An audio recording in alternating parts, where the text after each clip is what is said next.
Hello, dear friends. Today I will focus on title, which is the research question in internal assessment group for science in IBDP.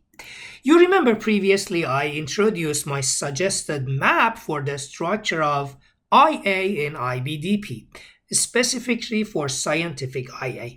It starts from title, which is your research question, and then continued by re-explaining of research question, and then goes to bibliography.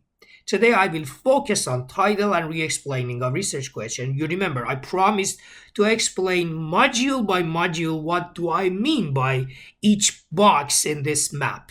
So let's start. Title. Title is what is your IA about? And you don't have to make it different from research question. So your research question in IA could be your title. But how research question could look like? Actually, it's suggested to have a format like how does independent variable affect dependent variable or variables. By independent variable, we mean that the variable that you can change it directly based on your choice. It's called cause. And the dependent variable is the effect. The variable that can be affected by the other one, that is changed according to the change of the other one, and it's called the effect. So there is a cause and effect relationship between these two. Let's have an example. Here I pull this spring and I make a deformation, an extension on that. So I apply a force, which is called the independent variable here, and the other is the effect. The effect could be the length of the spring, which is affected by the force applied. If you don't apply the force, there is nothing to be changed here. That's all. This is a very simple example of cause and effect relationship, how independent variable can affect the dependent variable. Now let's go over a few examples. How does temperature affect the elastic constant of a spring? Temperature here is my independent variable and the elastic constant of a spring is dependent variable. The other, how does the cross-sectional area of a soccer ball, my independent variable, affect the terminal velocity? So it's the dependent variable. The last, studying the effect of atmospheric pressure. Here, atmospheric pressure is independent variable, and on the speed of the sound in the air, the last, dependent variable. The last one is a little bit different and very interesting, I think. As you see, it's not a question. It's in the form of a statement, but it's okay. You can have a statement like this, but clearly there is a cause and effect relationship. So your research question does not have to be necessarily something with a question mark. It could be a statement, but clearly you must specify a cause-effect relationship. Re-explaining of research question is very important part. Will come after the research question. You should clearly re-explain your research question to be tested by a scientific investigation. What are the things to be covered? I suggest having your goals here, reasoning, a short scientific description about the terminology and the meaning of, the specific words and jargons you have used, and the last, your approach. Tell the reader what your approach is. Is it experimental one, database, simulation, spreadsheet, and fieldwork? Which one? These are the things to be covered. As an example, let's consider this one. It's a chemistry research question. How does temperature affect the pH of a sulfuric acid solution? Here, the temperature is the independent variable and the pH of a sulfuric acid solution will be the dependent variable.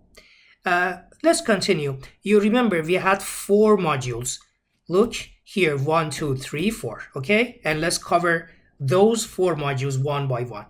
It could start like this. Goals. Aim of this investigation is to explore how temperature influences the pH of a dilute sulfuric acid solution.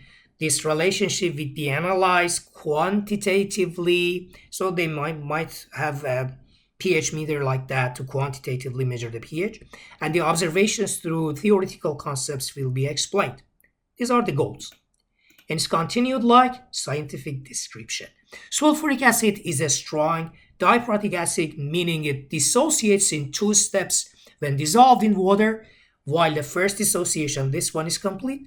The second dissociation, this one, is temperature dependent, as it involves an equilibrium. And it is continued for reasoning. According to the Le Chatelier's principle, increasing temperature may shift this equilibrium, potentially alter the concentration of hydrogen ions, and thus change the pH. As you see, here the reasoning will tell the reader that what do they mean by this cause and effect really, why these two cause and effects must have a relationship. This is the reason.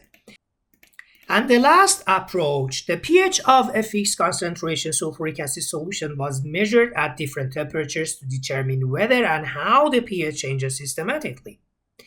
I always recommend using past tense and passive voice. Was measured. It's not very beautiful to write will be measured. I don't know. I will measure. It's better to use a scientific format like was measured. Passive voice, past tense. It's my recommendation. Let's continue for how to find a good research question. It's also a very challenging part for my students. How to find a good research question. First of all, you can find something measurable in science. Better to have measurable quantities. Find a measurable cause and a measurable effect that, of course, systematically they must have a cause and effect relationship. Measurable, I think, could be the better one because normally in science we work with measurement and quantitative data. Not necessarily, but it's always recommended. Rather than that, when I say to have a cause and effect relationship, it's very important. For example, you know that temperature of the room, your room temperature is something to be measured. Yes, it's measurable and quantitatively could be evaluated. But is this quantity really affecting the expansion of universe? No. So although expansion of universe can have an acceleration and it's a quantitative value, but normally they don't have any cause and effect relationship. So better to have a measurable cause that have a measurable effect. The effect could be related to that cause. And the other, make it focused. What do I mean by make it focused? Let's go over an example. How to make research question focused. It's an example. How temperature can affect bacteria growth. It's in biology, okay? Temperature is the cause and the effect is bacteria growth. Good. But there are a lot of things ambiguous for me. For example, what do you mean by temperature? Which temperature? And the other is bacteria growth. There are hundreds of things around us that contain bacteria. What do you mean by bacteria growth in what? So let's make it focused. How surrounding temperature can affect bacteria growth in a raw lamb meat. It's better now. You see, raw lamb meat is the specimen you may work on. So you are focused on this type of material or I don't know, living thing, whatever.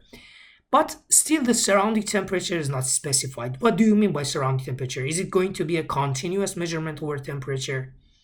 And how many minutes, how many hours you have already considered the bacteria growth? It's another ambiguous part. So let's make it more focused. How does surrounding temperature?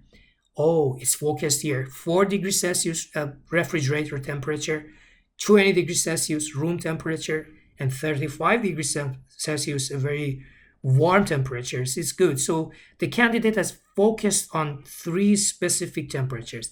Affected growth rate of bacteria on raw lamb meat over 48 hours.